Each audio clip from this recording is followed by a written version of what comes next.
Hello friend, Gorakhpur नौका विहार घूम के आ चुके हैं रूम पे। अभी आप लोग देख सकते हैं, अभी बच्चे मेरे सो गए हैं, थक चुके हैं और हम भी बहुत ज़्यादा थक चुके हैं अभी। और अभी घूम के आके अब कपड़ा वपड़ा चेंज करके अभी हम लोग आए हैं, बैठे हैं। इधर देख सकते हैं मेरे हस्बैंड क्या कर रहे हैं। क्या कर रहे हैं जी? खाना बना रही है।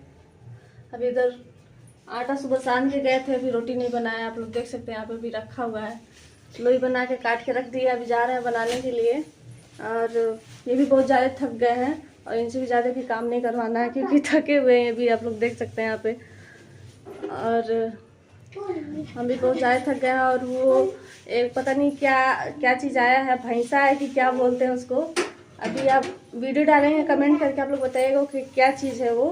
और उस पर बैठे हैं, थोड़ा गले में मोच आ गया है, थोड़ा दर्द हो रहा है गला मेरा। और ये पैर भी बहुत ज़्यादा मेरा दर्द हो रहा है।